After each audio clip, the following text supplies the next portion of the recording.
And good day everyone. Nandito na naman po tayo sa isang video card repair. Yan. Makikita po na pinadala po ng ating customer ang kanyang video card dahil po ay po siyang need a repair. Bale, ang video card po natin dito is yan, GeForce RTX 3070. Yan. Bale, ang issue po pala nito is hindi siya nag-on. Trypan po yung kanyang video card din. Pero ngayon po na-repair na po siya, yan. Nira na po siya sa 4mark, yan. Ina-stress test na po. Then, dito po sa 4mark, yan.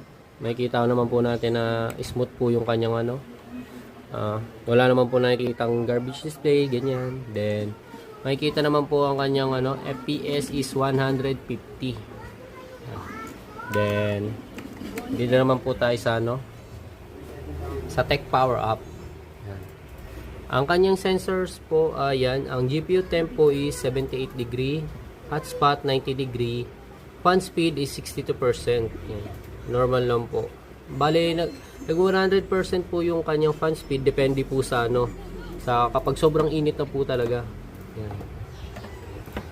Then, dito naman po tayo sa sa device manager. Yan po.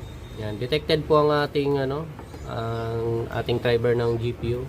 Wala po siyang error. Then next naman po is iraran po natin siya sa game test po. Yan.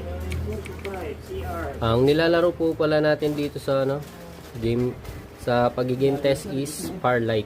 Yan po.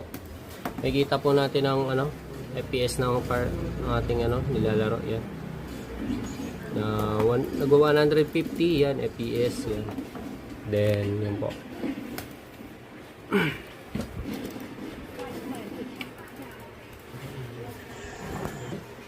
Yan po, sa paglalaro po ng Firelight yan, wala naman po makikitang delay.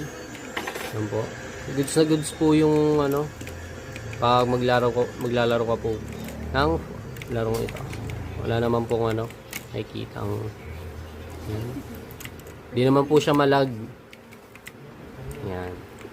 Then, bali ang ginawa po ditong solution, may pinalitan lang pong MOSFET. Kaya po, yun, nag-on na po ang kanyang video card. Kasi po ang issue po nito, niya po, not turning on. Yun. Hindi po siya nag-on. Then, dinaan po siya sa 14 stage of cleaning and ni-replace po ang kanyang thermal pad. Bagong thermal pad na po yung nakalagay dito sa kanyang video card. Yun lang po ngayong araw. Then abang